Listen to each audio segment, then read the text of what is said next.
Come closer. Sit down. Because tonight, 3 children walk down to a beach on a summer morning in the middle of a crowd in broad daylight. And they are never seen again. No body. No grave. No answer in 60 years. This is the case that ended childhood in an entire country. Say with me, Australia, Adelaide, the national holiday in the middle of the southern summer 60 years ago. It is going to be a scorching day, well over 30 degrees. The kind of day when a whole city walks down to the water. In a quiet suburb, in an ordinary house, 3 children are getting ready.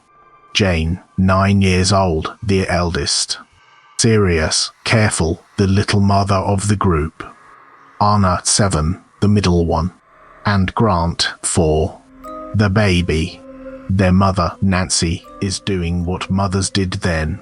She is letting them go. Jane in her swimsuit under her clothes. Arnna with her hair pinned back. Grant with a toy gripped in his fist. Nancy gives them 8 shillings and 6pence. 6pence each for the bus and the rest for something to eat. And you have to understand what the world was like to understand how this happened. Back then, in that country, children went out alone. They took the bus by themselves. They came home when they were hungry. Nobody locked a front door. Nobody worried.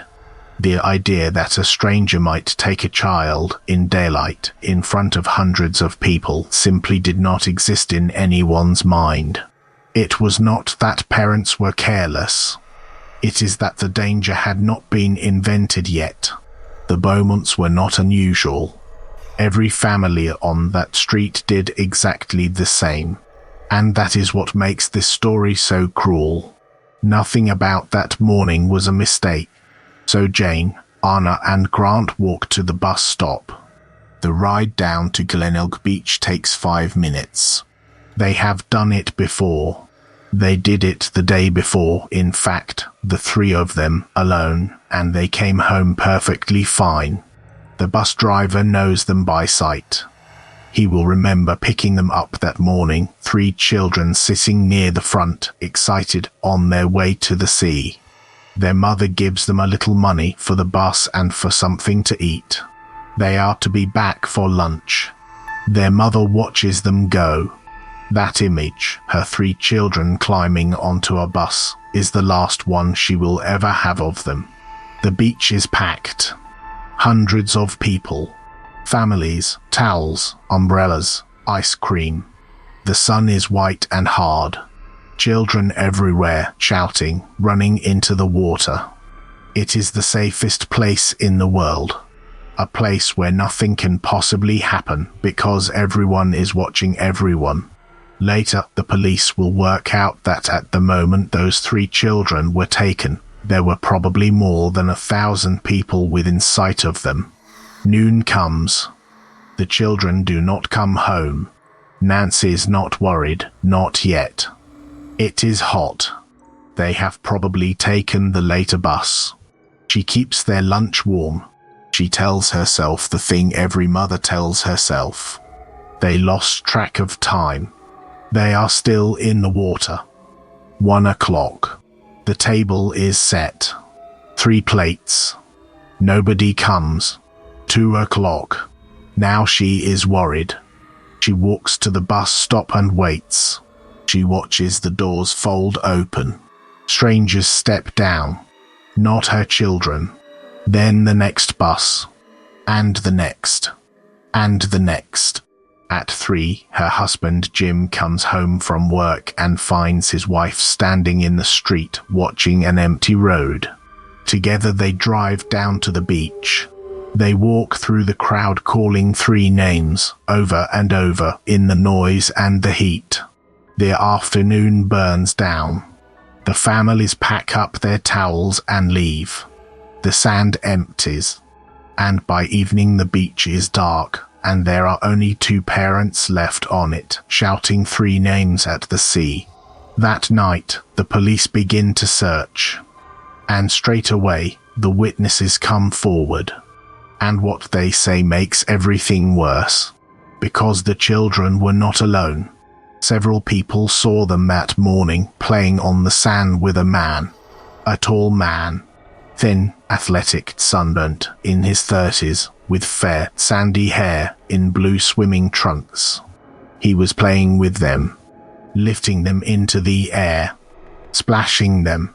Chasing them through the shallows. They see him lie down on the sand, and the children bury his legs, the way you only do with somebody you trust completely. They see him stand up again, and they see the four of them walk off together into the shade of the trees behind the beach. And here is the detail that has haunted this case ever since. Every witness says the same thing. The children were not afraid of him. They were comfortable, relaxed, laughing. One witness watched Jane, the eldest, the careful one, the girl who would never have let a stranger near her little brother and sister, and saw her looking at this man and smiling, as if she knew him, as if they all knew him, as if this was not the first time, and nobody thought anything of it. A father playing with his children on a beach. There were hundreds of people on that sand, and not one of them found it strange. Not one of them looked twice. That is the horror of this case. It did not happen in the dark, in a lonely place, away from help. It happened in the middle of everyone, in the brightest light of the year. A woman sees them again later, near the changing sheds. The children are getting dressed. And the man is with them, waiting. She notices, and thinks nothing of it either. But she sees one thing that will trouble her for the rest of her life. The children are looking around them, as if hunting for something. As if they cannot find their own clothes. Because he had them. Their towels, their clothes, their money. He was holding all of it. Then there is the money. Jane had a few coins. Enough for a bus fare and a snack, no more. But that morning, a shopkeeper serves her. Jane buys pies and pastries. More food than 3 children need. And she pays with a £1 note. A whole pound. The Beaumont children did not have a pound. Nobody at home had given them a pound. Somebody did. Somebody with money in his pocket bought those 3 children their lunch. And the shop assistant remembers one more thing. Jane bought a meat pie. Something none of the Beaumont children liked, and never ate. It was not for them. She was buying lunch for a 4th person. And then a postman who knew the children well, who saw them most days, sees them. They are walking away from the beach, along the street, hand in hand. Jane, Arnna and Grant. They are laughing. They look happy. And they are following the tall blonde man. Nobody is dragging anyone. Nobody is crying. They are going with him, willingly, of their own feet. That is the last confirmed sighting of the Beaumont children. 3 kids, in broad daylight, walking off down an ordinary street, laughing, beside a man nobody has ever been able to name. The search that follows is the largest this country has ever mounted. Hundreds of police. Thousands of volunteers. They walk the dunes. They drag the water. They search every house, every shed, every drain, every empty block. Divers go into the sea. Men dig wherever the ground looks turned. The story goes national inside a day. The photographs of 3 smiling children are on the front page of every newspaper in the country. The reward climbs. Sightings pour in from every state. Every single one of them leads nowhere. And they find nothing. Nothing at all. Not a body. Not a scrap of clothing. Not a towel, not a bag, not a single shoe. 3 children, erased as completely as if the air itself had closed over them. The years pass, and the case eats everything it touches. There are theories. There are suspects. A great many of them. There is a man, later convicted of monstrous crimes against young people in this very city, who some detectives remain convinced was involved. He was named by a witness who swore he had seen him with the children. That witness came apart under questioning. Nothing stuck. There is a wealthy factory owner whose land sat a short walk from that beach, who matched the description almost exactly, who had a private sand pit dug on his property at the time, and whose own son would one day say out loud, in public, that he believed his father had taken those children. That ground has been dug up. Twice.